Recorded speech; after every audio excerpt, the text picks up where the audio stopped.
No worries. We'll do it again.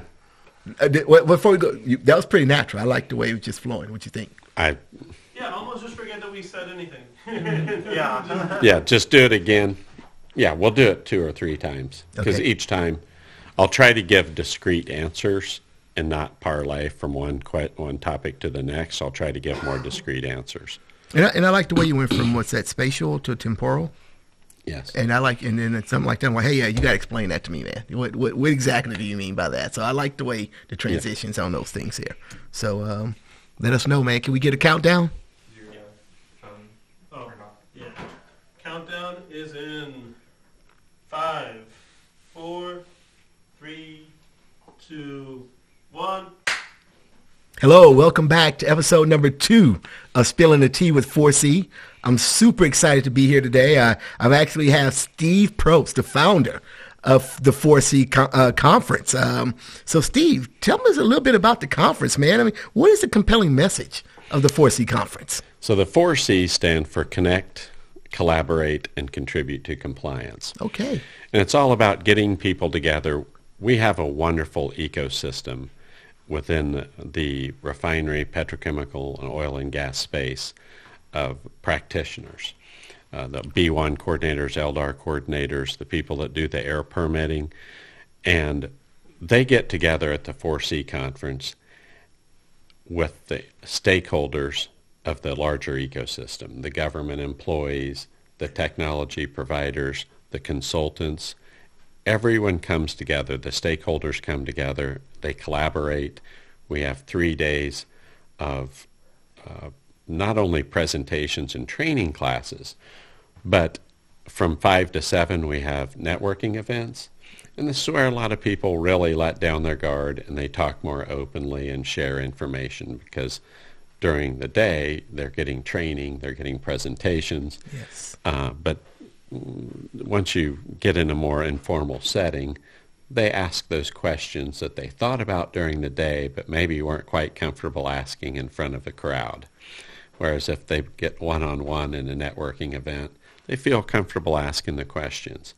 So we facilitate that collaboration by having networking events. It's one of the things that separates us from many of the conferences, as it cost us, a lot of money to put on those networking events, but we feel they're worth the value. And the same with going into the evenings where we have the dinners and we bring people together to break bread, have conversations, enjoy one another's company, catch up, get to know each other. They're friends, they're family, they've become family after time. Most of us are in this industry for a lifetime. That's correct. Yes. We make friends, and that gives us a chance to catch up over those dinner, catch up with what's going on with one another's families and kids, and then we get back together for the Spasmatics on Wednesday night with a concert, and that's where everyone gets to let their hair down, cut loose, and enjoy the benefits of the hard work that from the day. So, just from, if you let the audience kind of know, I mean, you ran a very successful consulting firm for 20 plus years, and you made a great pivot. How did the conference kind of come about? And it's been very successful for the past 14 years. It was really just a love of the technology, and it's very fulfilling to bring people together, to see them collaborate. And so I've always enjoyed that. There was a need for that.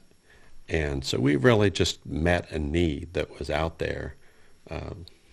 People enjoy spending time together, and we certainly learned that with COVID. Definitely. When people couldn't see each other for a year and a half, and we had the event in September after a year and a half of no conference, you could just see the joy in people's faces being able to finally come together. Now this year in 2023, most everyone has lifted the COVID restrictions, and so we'll see. We're having the record attendance this year, and it's a joy to see people get back together and to collaborate. Definitely is. I know for myself, I'm super excited. Can't wait to get back. But let's kind of pivot a little bit. Tell me a little bit about your thoughts on the history of emissions. I know you have your philosophy and your mindset on that. Kind of share with the audience there. Okay, so starting back, say in 1990, if you took 1990 as the standard of 100, there's a great study out there by AFPM, conducted by Tom Nelson. Tom Nelson put it together in concert with AFPM, and it showed that the emissions from 1990 to 2000, most of the criteria pollutants decreased by 75 to 90%. Wow. If you took that remaining 10 to 25%, what we saw from 2000 to 2010, it wasn't quite the same 75 to 90 because we were working with a much smaller number. But there was still a significant emission reduction in the 50 to 75% range for most criteria pollutants. Then you go from 2010 to 2020, you see another 25 to 50% decrease. Where you end up is the emissions that were at a level of standard called the Standard 100 in 1990. By the time we get to 2020, those emissions, depending upon the pollutant type, are down to 1 to 2 to 5% of the original 1990 emission levels. Wow. So you're telling me over the past 30 plus years, we've barely made a dent from where we started. Oh, no, we've done a fantastic job. We've reduced them by 95 to 99% for the known pollutants. Now, the known sources. So if you go back to the 1990 Clean Air Act and the 1970 Clean Air Act, the way they decided to regulate emissions were by source category and by source type. Okay. So they took refineries, chemical plants, steel mills. Those are the source categories. And then the source types were storage tanks, flares, fugitive emissions from pipes, from valves, pumps, flanges. Those source types, we've reduced those source types in most of those source categories by 95 to 99%. When we developed those source types, there were unknowns. Okay. They didn't fall well into those source categories and source types. So those knowns still exist, and they're largely untouched because they're unknown emissions. We did not know about these emissions in 1990, and many of the emissions even today are still unknowns. So the technologies, the bulk of the technologies developed in the 90s and the 2000s were a product of the regulation. The technology was developed to address a regulatory emission, a regulatory type. Okay, understood. So the amazing thing now is that there are emissions that can see the technologies that can see the actual emissions. So is that kind of where you get into the actual versus reported emissions kind of situation? Correct. So the technologies that can see actual emissions, those technologies, if you compare the actual emissions they see, let's take, for example, satellites. Satellites are a great example. If you take the satellites, the data from satellites in a given basin and compare those to the reported emissions, what they found is those emissions were maybe a couple times higher than the reported emissions. If you take the same with refineries, chemical plants, and really any source category, given the nature of it, that we built a regulatory program around 95% of the emissions. The 5% that did not fall into a source type or were unknown, they still became unregulated. And they're unknown and they're not reported. So if you compare that 5% to the original 95, which has now been reduced down to 1 to 5%, those are on equal footing now, or possibly even the unknown emissions are higher than the known emissions and the reported emissions. And that is one of the things at the conference that shows these technologies which can see actual emissions. And remember, we'll talk about the spatial and temporal scoring. You got to explain that to me. I mean, that's a little above my pay grade there, Steve. The spatial and temporal. Come on, explain that to us, buddy. Okay, so spatial scoring is, with method 21, we would monitor the circumnavigate valve stem, for example, and that would appear like this right here. This is an annulus. Mm-hmm. So you would circumnavigate the valve stem, and the space that you would be monitoring would be the thickness of this annulus. So you can see that that's a very small space compared to the space occupied by an entire refinery. Yes. Or an entire chemical plant. This may only be 1/billionth of the space that exists in a refinery. If a refinery was a mile wide and a mile long, and the towers went 200 feet high, for instance. Now, that's the spatial component. So this only occupies 1/billionth of the space. So if I'm monitoring this space, I'm only going to find 1/billionth of the emissions at that monitoring event. Okay. So that's what's called spatial scoring. The temporal scoring is if I monitor this for the dwell time, which is a method 21 recommended dwell time. Say that's 12 seconds or 20 seconds. And I monitor that 4 times a year. So 12 seconds, I monitor it 4 times a year. I'm monitoring it for 48 seconds. If you compare 48 seconds to the number of seconds in a year, that is your temporal score. And of course, there's 8,760 hours in a year and 60 minutes in an hour, and you're monitoring less than 1 minute. So you would divide 1 by 8,760 divided by 60. So you have a spatial temporal score of, say, 1 in a million. If you have a temporal score of 1 in a million and a spatial score of 1 in a billion, you obviously, your spatial temporal scoring is, 1 in a trillion. Chances of there being a leak in the facility at that time and you finding it by monitoring this very small annulus, it's very low. So what we realized was the importance of this spatial and temporal scoring. Mm-hmm. And the new technologies have a much higher spatial and temporal score. So what they're seeing is they see actual emissions. They're also not measuring a concentration. So with method 21, for example, you're measuring a concentration. You're not actually measuring a mass emission rate. You're measuring a surrogate, which is a ppm concentration. Once we had OGI cameras, of course, now we can see something that's more than just a concentration. And the advent of the new cameras, we can quantify.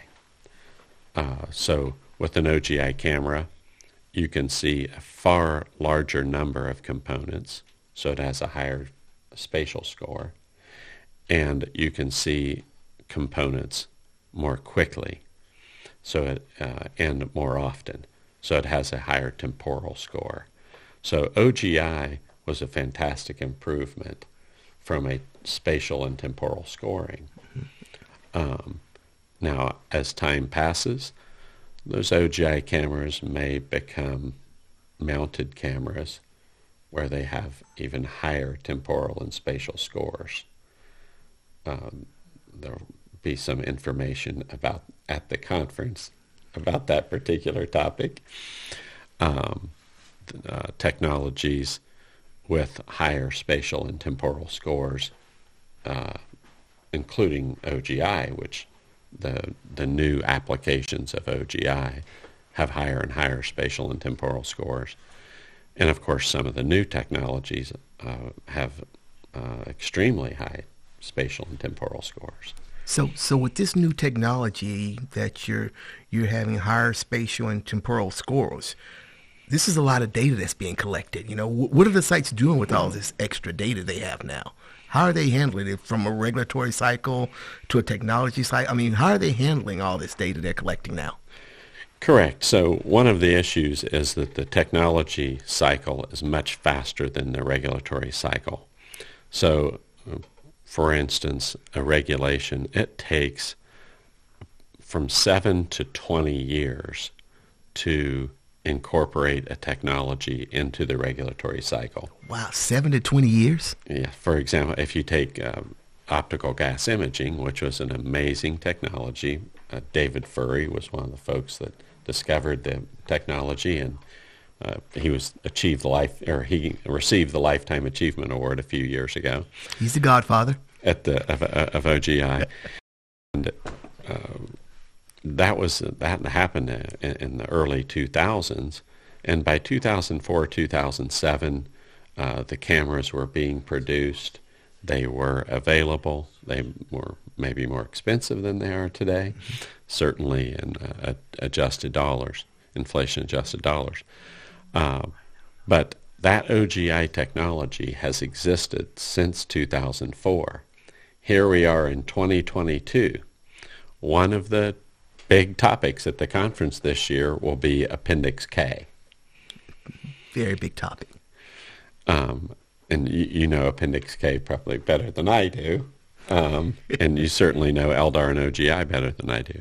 But it's an example that optical gas imaging using forward-looking infrared technology, invented in 2004, in 2022, 18 years later, is just now being incorporated into the regulatory cycle. In fact, it's not even really fully in the regulatory cycle, and we're 18 years out. That's what the discussion is at the 4C conference, is how do they incorporate this technology. So the technology cycle is a couple of years. The regulatory cycle is 18 years, or anywhere from 7 to 15 to 20 years, depending upon the technology and the regulation. So when you say this technology cycle, though, give us kind of an idea of what type of technology we're going to see at the conference. Because, I mean, we got some great things that's coming out. Tell us some of the things. And hand-picked technology. I mean, is there some of this is technology that you've traveled and hand-picked this technology yourself?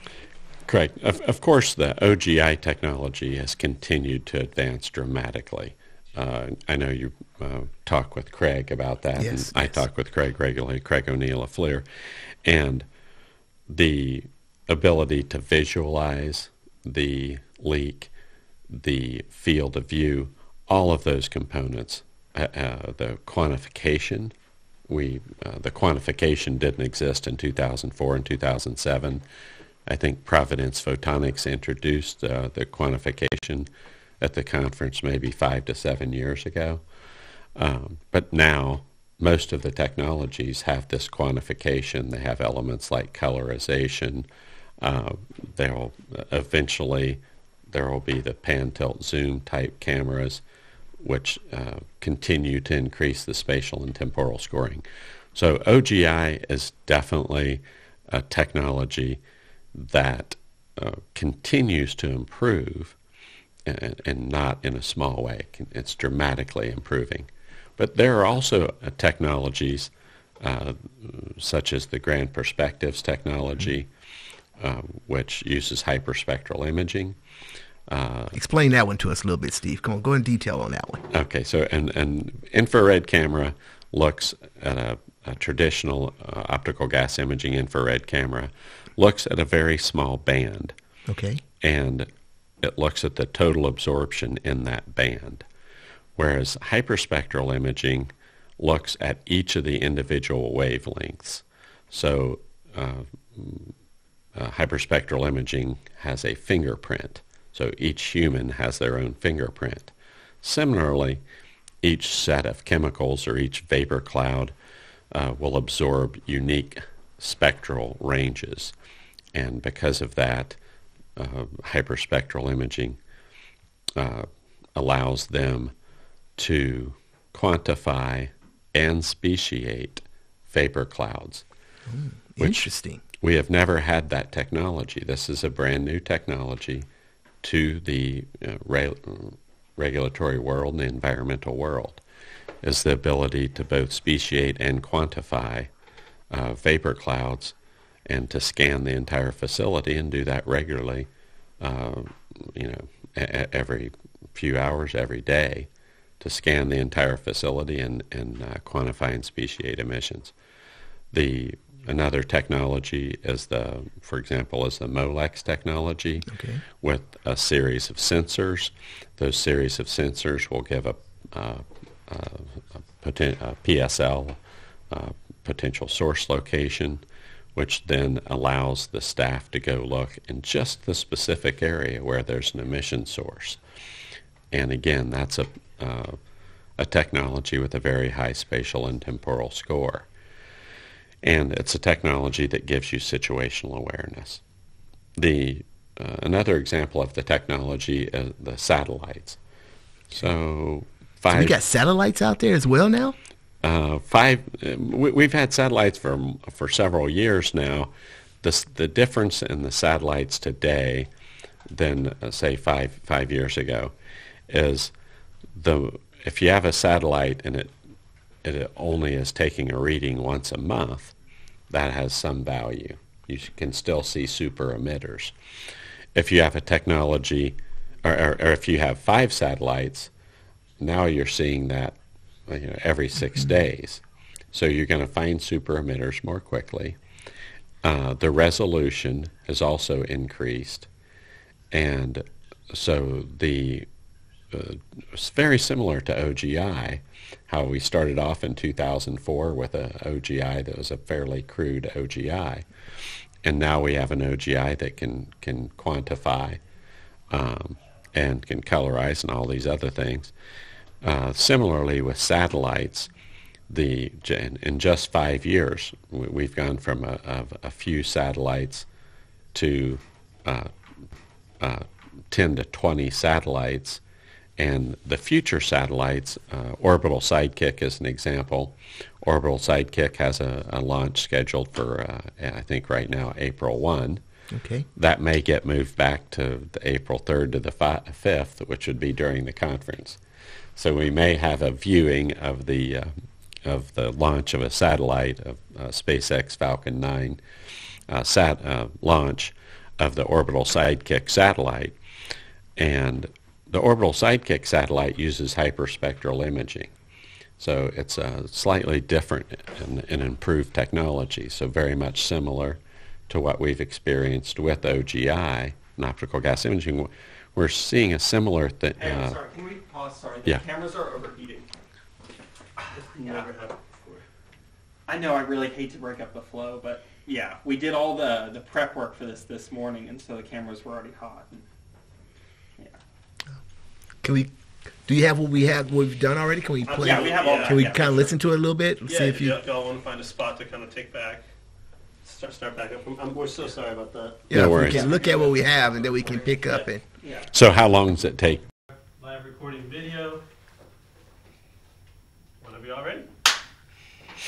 So as you were saying about those satellites, Steve, I mean, you have 10, 20 of those satellites floating around right now? The total between GHG Sat, Methane Sat, Orbital Sidekick, the other satellite companies, yes, it's progressed very much like optical gas imaging from in 2004 to 2007 time frame, when the original rudimentary optical gas imaging cameras advanced to what they are today, with the quantification, colorization.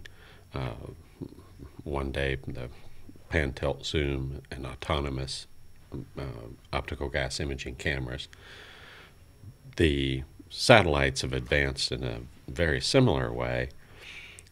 The new Orbital Sidekick satellite, which will launch right now, the launch is scheduled for April 1. Okay. With the SpaceX Falcon 9. That Orbital Sidekick satellite uses hyperspectral imaging, so it's much more powerful than the prior satellites, not only being able to see methane or CO2, but being able to see and a whole range of pollutants, and having a hyperspectral fingerprint. So the technology has advanced extremely fast. The technology cycle for whether that's optical gas imaging, hyperspectral imaging, every 2 years, we now have a fantastic jump in technology. The same with the Molex. The Molex system was not around 3 years ago, didn't exist. And so the regulations with the 7 to 20 year cycle, the regulatory bodies are going to have to figure out how to incorporate these technologies much faster. There's a fantastic town hall meeting that EPA put on last fall in the October-November timeframe, and Matt Kolesar of ExxonMobil brought up a great point, and that the technologies they're evaluating today, most of those weren't around 5 years ago. 5 years from now, the technologies that will be the dominant technologies and the most efficient and effective technologies may not even exist today. So this whole concept of that technologies are now, in a 2 to 5 year window, and the regulatory cycles a 7 to 20 year window. That phenomena is going to have to be addressed by the agencies to allow, and they have started to address that, to allow different technologies to be incorporated into the regulation. There's presentations at the conference about that, and of course with Appendix K, as Appendix K and OGI become a part of the regulatory structure, that's another fantastic presentation or series of presentations and panels at the conference. Oh, wow. So just to kind of recap what we have here, we tons of technology. I mean, we have everything from the handheld, traditional Method 21, the OGI cameras, the satellites that, wow, that's phenomenal. On top of that, the pods now. What other things can we expect from a technical standpoint? Correct. The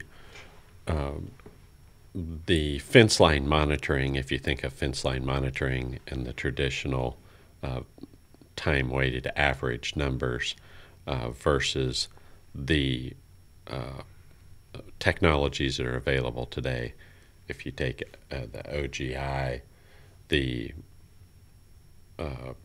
proton time of flight spectroscopy, which is able to separate plumes or separate peaks in order to see ethylene oxide only rather than acetylene. The old technologies would blend ethylene oxide and acetylene peaks. The proton time of flight spectroscopy can separate those peaks so that you can see ethylene oxide and acetylene individually. So that's another example of a technology. And there's really so many technologies, we couldn't mention them in a 30-minute talk. There's close to 100 unique technologies at the conference, all aimed at identifying emissions, quantifying emissions, speciating emissions. And if you're in any of those spaces, whether it's the methane space, the CO2 space, or refineries and chemical plants, which have to worry about a much broader range of species, including benzene, all of those industries now have a pick list of 20, 50 technologies. And the trick is really applying the right technology to the asset class that you have. So if you're monitoring a wellhead, you're obviously going to need a much cheaper sensor because you're talking about millions of wellheads. Whereas if you're talking about a tank battery, there's far fewer tank batteries, and then you get to a gas plant. Yeah. So a gas plant may have a different set of technologies than what is appropriate for a refinery or a fractionation plant. Each individual asset class has a unique set of technologies that is most well suited for that asset class. So that's the beautiful thing about it, is there isn't a single answer. So, we've talked a lot about the technology, kind of looked at the compelling message for 4C. So, one thing that I was really impressed with is, man, it's loaded. Presentations. I mean, you will have well over 140 presentations. You have training classes. You have users groups. Kind of, describe to me. I mean, you got the gas track. You have the ESG track. Kind of go into a little bit about the presentations and how you tell a story with those things. Fantastic, yes. So if you take an example, there are 5 marquee issues that surround the refining, petrochemical, and oil and gas space. Those 5 marquee issues were the original content of our conference, which is LDAR, B1, tanks, flares, and air permitting.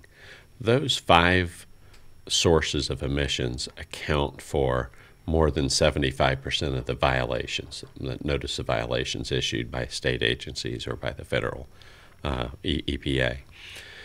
So each of those 5 tracks, or each of those 5 marquee issues, has an entire track devoted for an advancement of the curriculum. In other words, they have an essentials training class. They have presentations aimed at very specific topics. And then there's an advanced or experts class. So one can advance through the curriculum.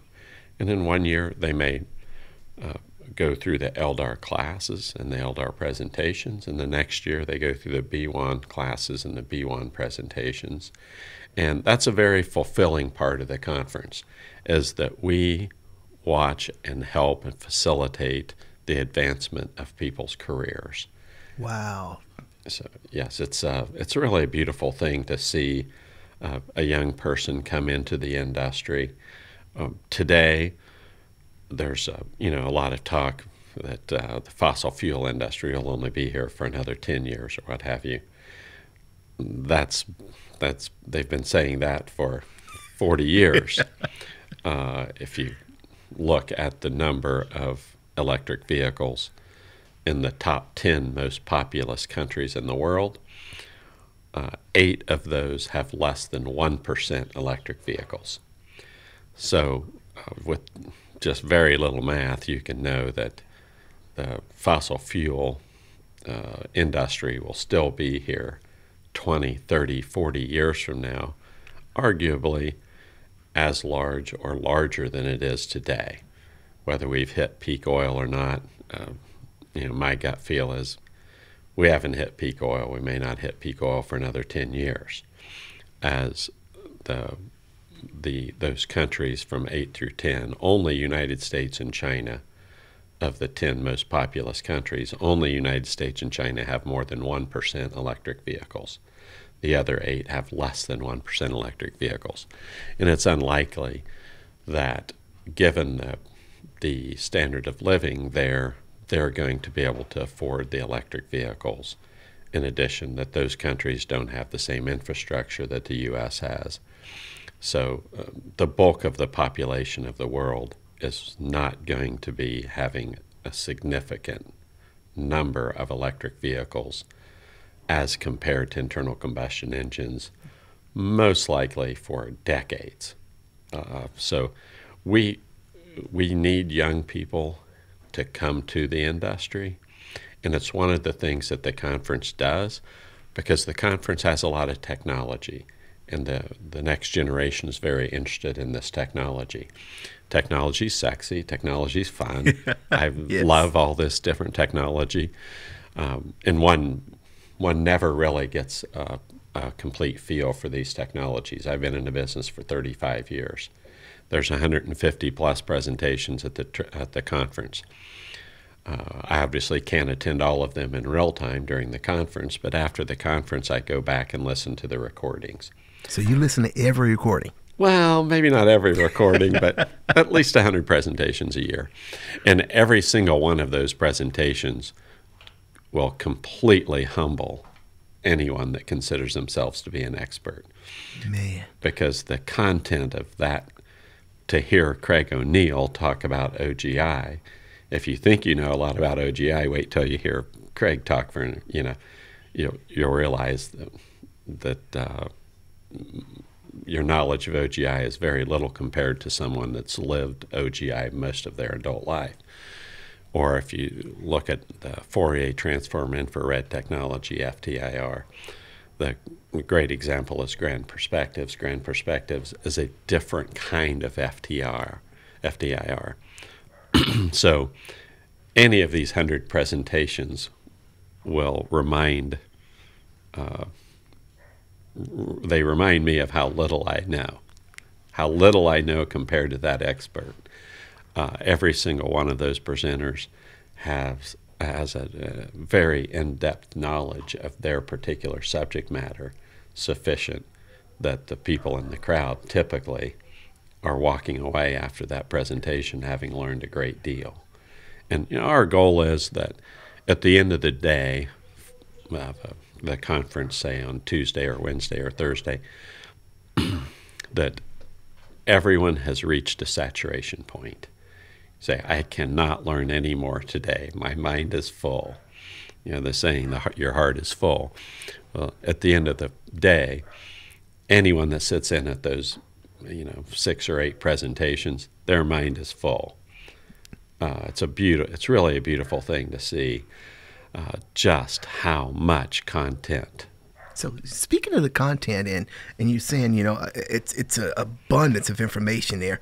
Kind of let's take a step back and just, describe the conference. I mean, first of all, let's start. When are the dates of the conference? This year, April 4th to the 7th. So we start on Tuesday. We have a lot of training classes on Tuesday. On Wednesday, it's mostly presentations, just 1 or 2 training classes. Thursday is all presentations. And then Friday, we have a combination of presentations and training classes. So for those of you that have attended the conference, and there's several thousand from industry that have attended the conference, you know that in the past we mixed presentations and training classes on the Wednesday. I do remember. And what we found was that so many people attended the training classes, some of the presenters weren't getting the attendance that they had hoped for. So we moved the training classes to Tuesday, and now the presentations on Wednesday will get greater viewership. And they're certainly deserving, those presentations. There are 17 tracks, so anyone that attends the conference, they're left with trying to prioritize which of these presentations I'm going to view.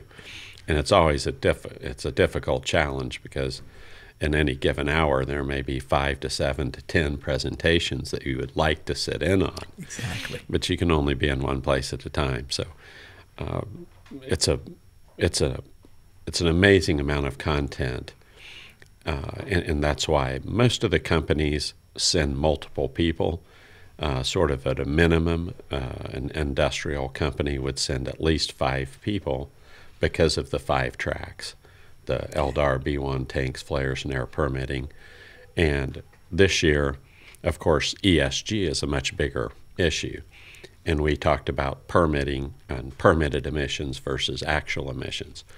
With these new technologies that can see actual emissions, whether that's a satellite, whether it's a fixed-wing plane, or a fixed-mounted technology like hyperspectral imaging or the LDSN. All of those technologies see actual emissions. And everyone's going to be submitting ESG reports, most likely, next year. This year, they're not mandatory ESG reports. Next year, those may be mandatory reports. And so if we believe our emissions are X, and remember how we started off in 1990 and then we reduced those emissions down to 95 to 99%. If we're reporting X, but our actual emissions are 2 times X, then that's going to create some real problems with subsequent ESG reports. So, for example, if we said in our 2022 report, we're going to reduce our emissions from X to 0.5X, and then we install these technologies that show what our actual emissions are, and our actual emissions are 2X. Well, now our 2023 and 2024 reports, 24 and 25 reports become very problematic.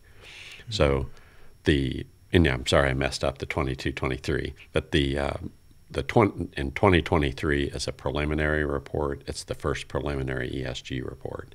In 2024, if the legislation passes, it would become a mandatory report. And so if you have an interest in ESG, you want to attend the conference. We have an ESG track with an ESG panel. And in the ESG track, different individuals from industry talk about their journey. So here's how the ESG journey started. Here's what we started to do at the beginning. And here's where we hope to go. And that, by the way, is a very good exercise, and I'm very interested in seeing those presentations from industry about that ESG journey. Certainly, when one considers what does their ESG journey look like, they probably don't want to have as part of that journey that they're reporting X, and 2 years later they find out that their actual emissions were twice what they believed them to be. That's going to be a difficult conversation inside the ESG report. And it creates reputational risk for companies. That's not a risk that they want.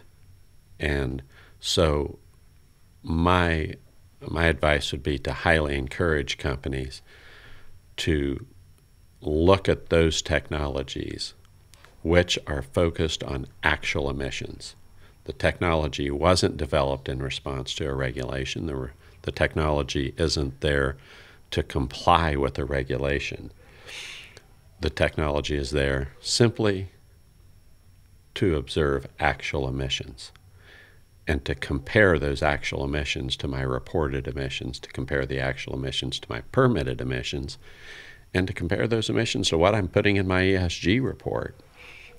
You definitely don't want to take that journey alone, especially with the ESG reporting facet. Having that track at the conference really helps people kind of, think out loud, so to speak. Hey, I was thinking that same thing, or you already made the mistake, or went down that path, kind of helped guide me through this.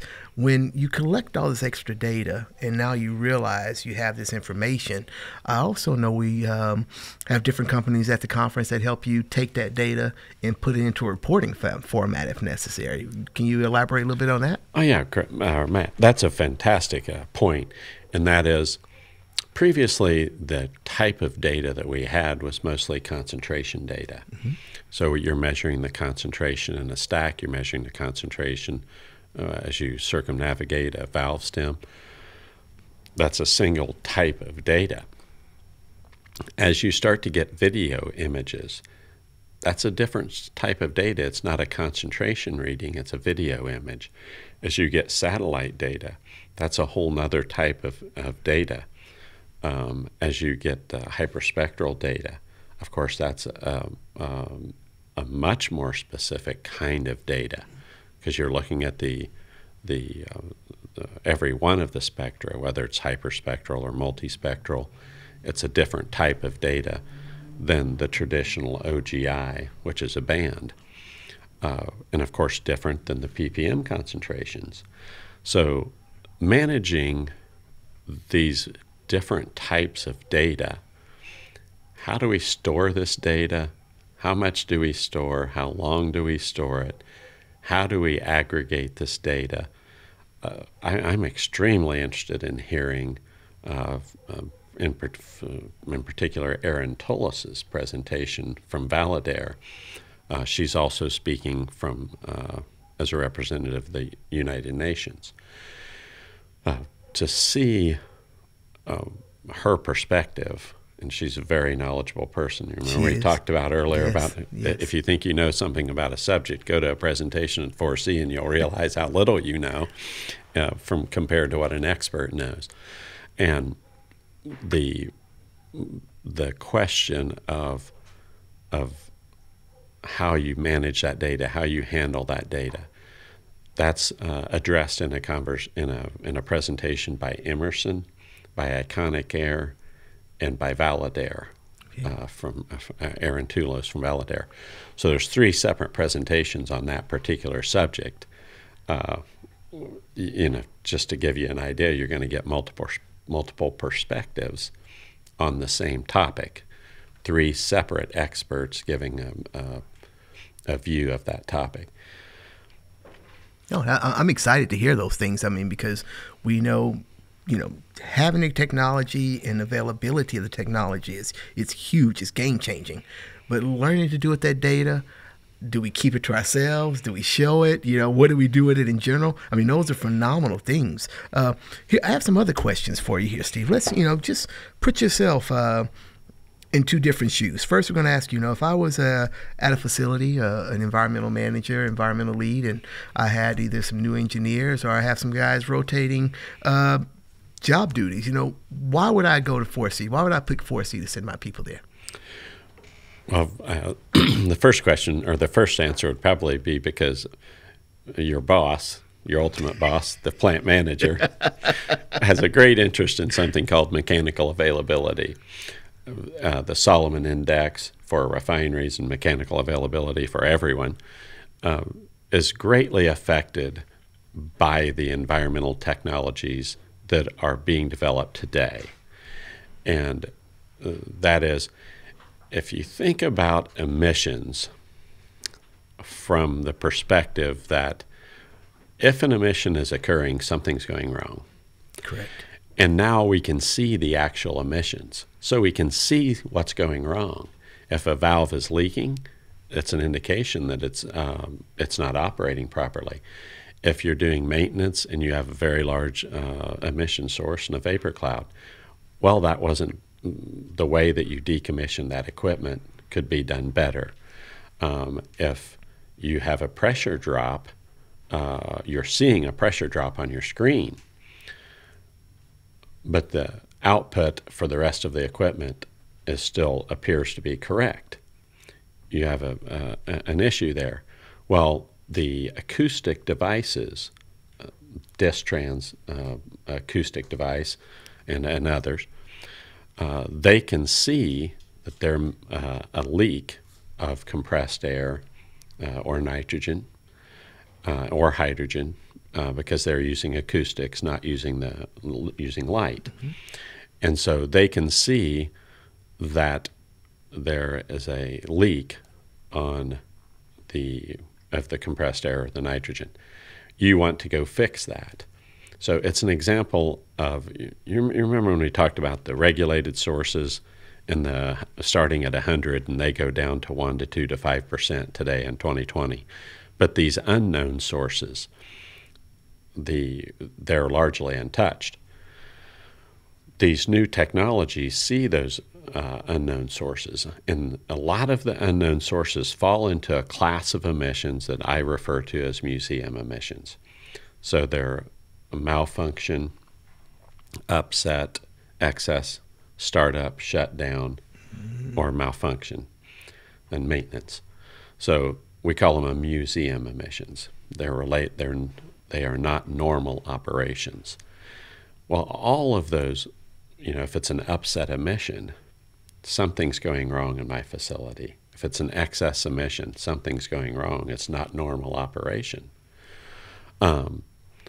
So all of those emissions are directly related to mechanical availability, ultimately. And as we I like the way you brought that back around there. That's really good. Good job on that, Steve.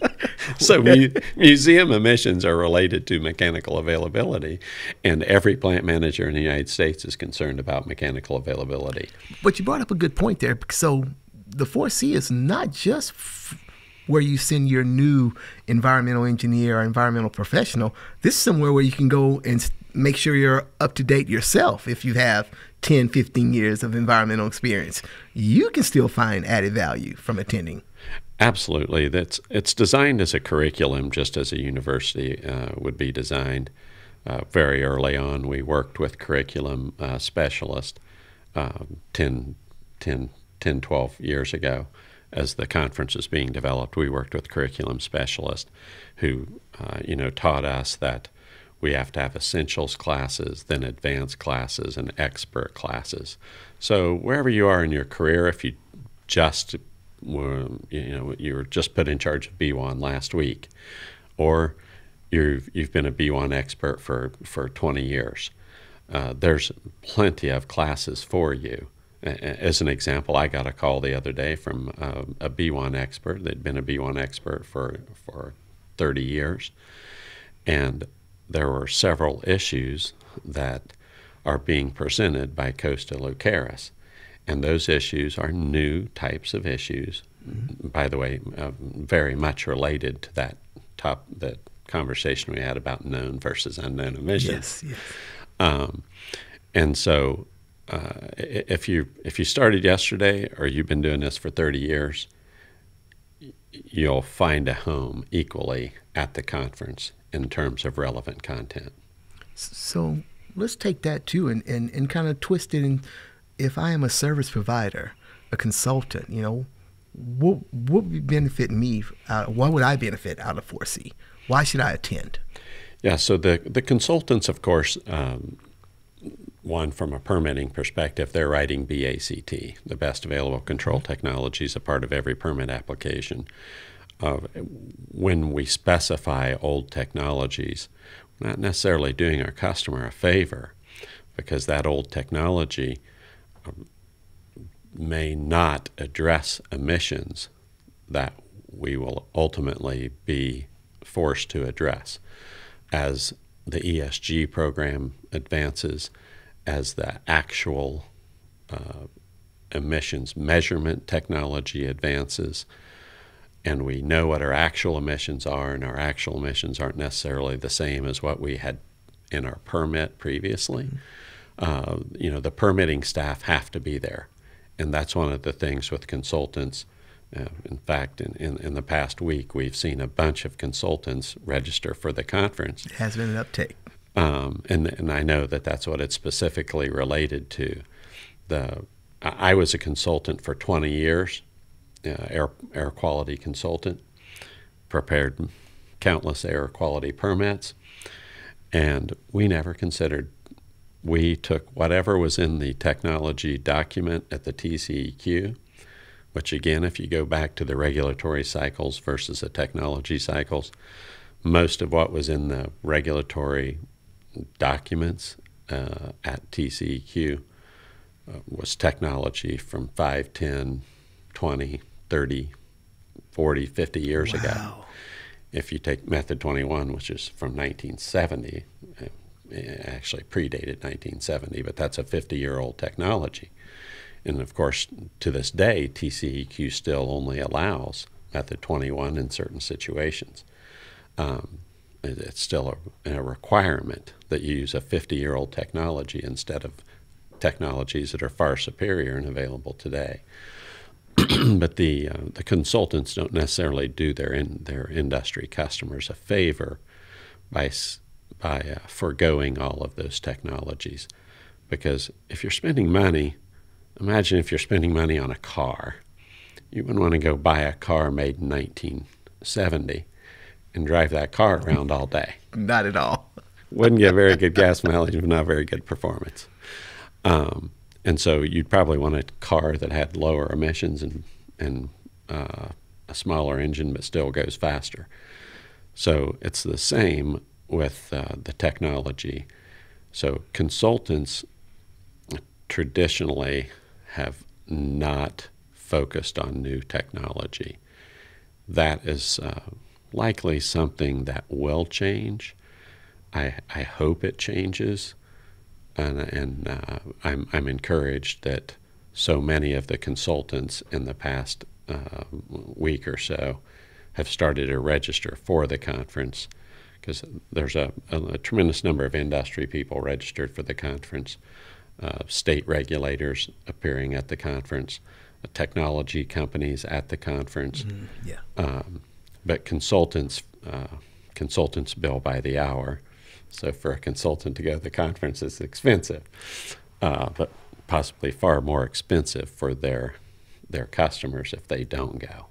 Good point. Great point. And just, I mean, looking at our list of all the top service providers we have here, I mean, Alliance, Montrose, Enrud, Arctos, I mean, the list goes on. I mean, getting these guys to the conference, it kind of puts them in a position to really showcase some of their talents. Elaborate on that a little bit.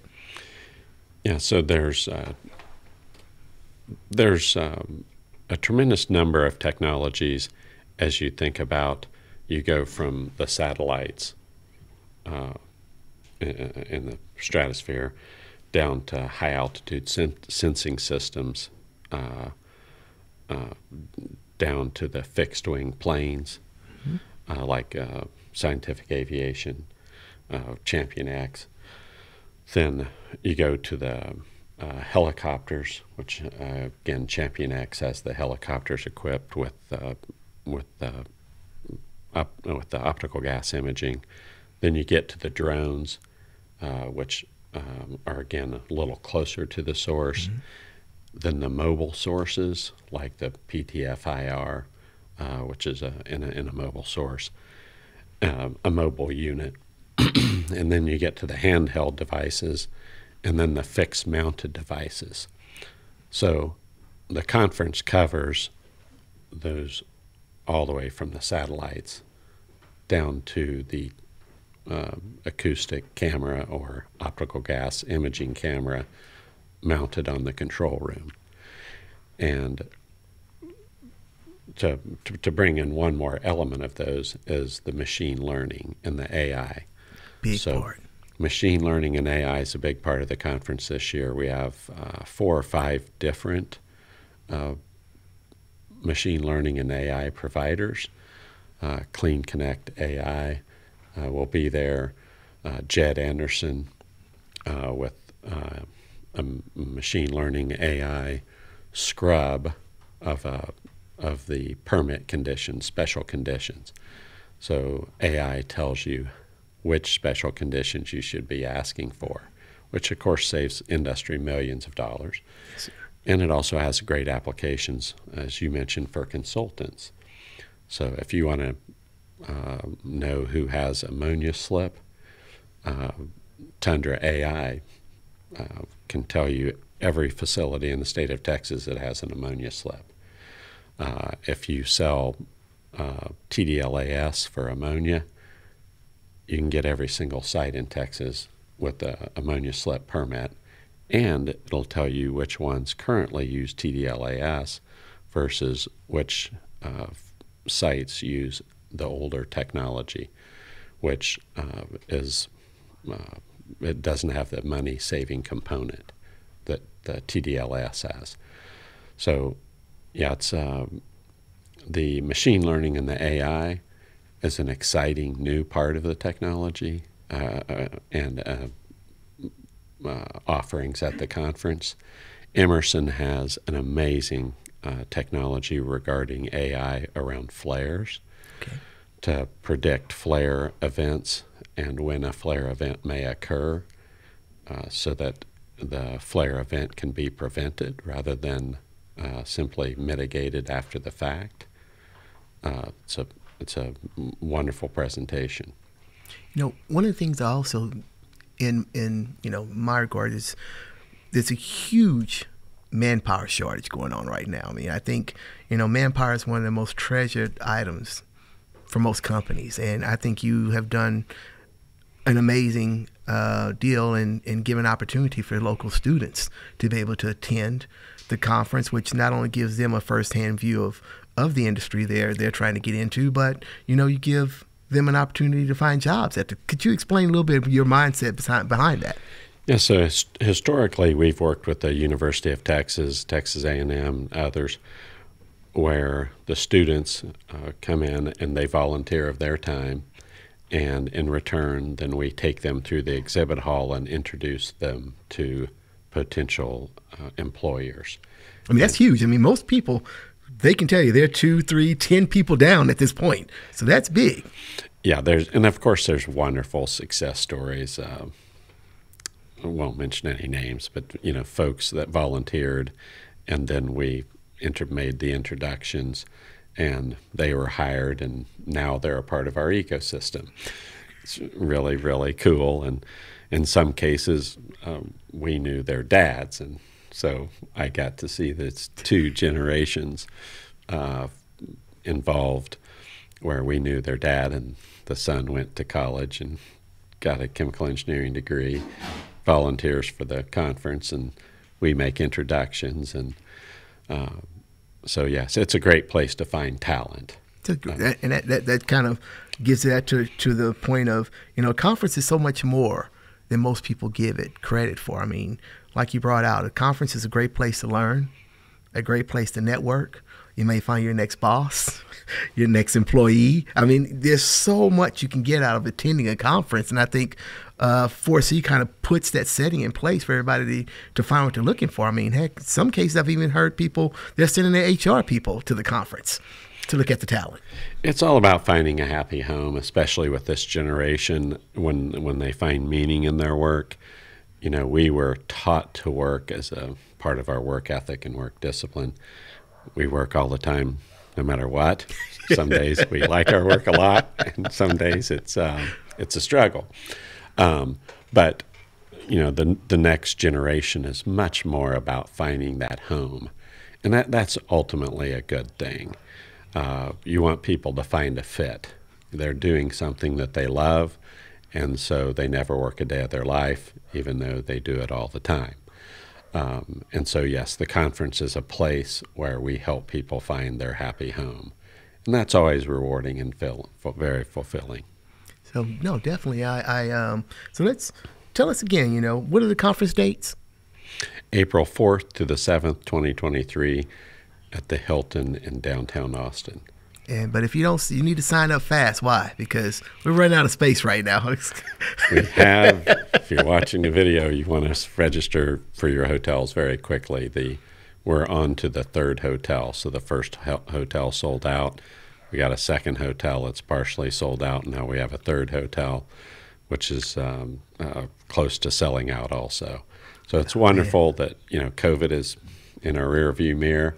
We have record attendance. And so it's a wonderful feeling. Look, and if you haven't been to Austin in April, it's definitely a beautiful place, beautiful time of year, especially from the East Coast or Midwest. You definitely want to make plans to be in Austin in April. It is beautiful, and it's a great city too. I lived here for 10 years, and you never run out of things to do in Austin. It's great food, great music. And we incorporate that into the conference. We have selected 8 different venues for the dinners. They're all wonderful places. They're the places that when I lived here for 10 years, they're where I went to eat. And the music is the Spasmatics on Wednesday night, which of course I love the Spasmatics, as so many folks are huge fans of the Spasmatics. Yes. But yeah, of course, there's also plenty of other live music. We'll have live music at the networking event. We do have a really cool element this year in that a bunch of the folks from our ecosystem, people that, do pressure monitoring, that sell FTIR, they've gotten together and they have a band called the Airheads. Oh, wow. And so the Airheads will be making their debut at the 4C this year. So we very much appreciate those folks getting together to provide a little homegrown And another thing you've actually put into play here, started a few years ago, but, it's very popular. You've gotten 2 tracks. The Women in Energy networking event is huge. And what else do you have going on? So we have the Diversity, Equity, and Inclusion panel, which we started about 5 years ago. Thank you to Sucheta go Kyle for starting that for us. She was with Denbury at the time, and now she's at Holly Frontier.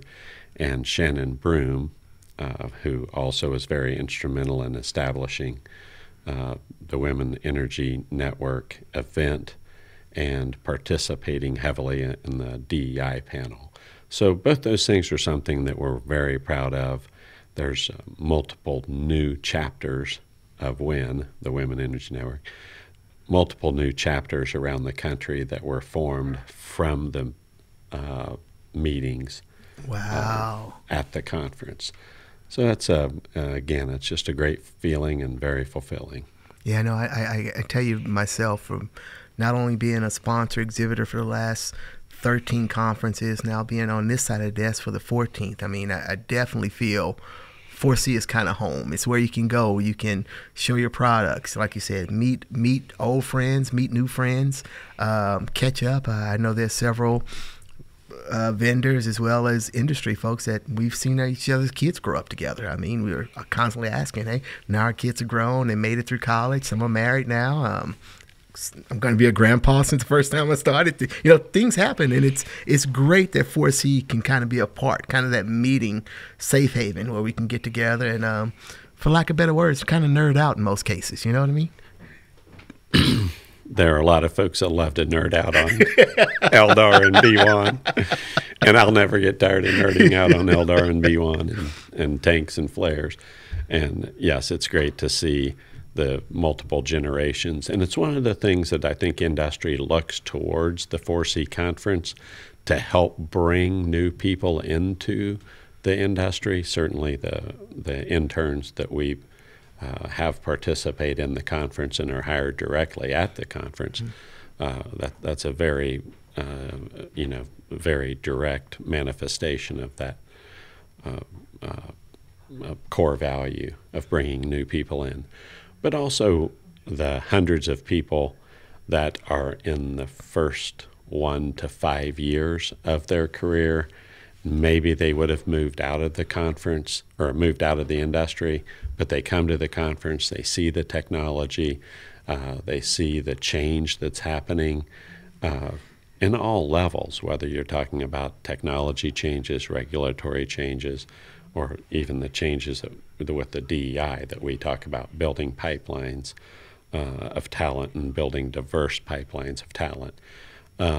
That is attractive to the next generation. Yes, it is. And so, that's something that we're honored to be able to play a role in. No, that's great, Steve. So, before we wrap things up, one more time, what are those dates for the conference? April 4th to the 7th, 2023 at the Hilton, downtown Austin, Texas. Excellent. And we do, if you go check out our website, you want to give them that website, Steve?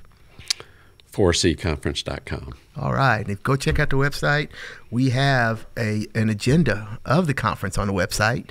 We also have where you can log and not only register for the conference, but you can also register for your hotel. And if there's any issues with the hotel, definitely feel free to reach out to Steve, myself, or any one of the interns. We can definitely help make sure. Don't let the rooming problem be a reason you don't show up there, We will find a room. We may not give you our room, but hey, we'll find you a room. Yes, it's definitely sold out this year, record attendance. And so if you do register for the conference, please make your hotel reservation as soon as possible. Definitely. And again, we would not be able to do this without all the loyal supporters who've been with 4C over the last 13, 14 years, as well as our exhibitors, our sponsors, and the loyal industry individuals that have been really, really big promoters of 4C throughout the year. So thank you to you guys. I mean, you have a slogan you put at the end of every one of your emails, Steve. What is that slogan? We recognize, value, and appreciate your contributions to the 4C conference. That's it, man. You are recognized. So, again, thanks everybody for joining us for our second episode of Spilling the Tea with 4C. And please stay tuned for our next episode. We've got some surprises for you. Fantastic. Thank you all very much. Thank you, Matt. Thank you, Steve. Now bring out the chicks and the beer. Woo! We're done. Good job, y'all.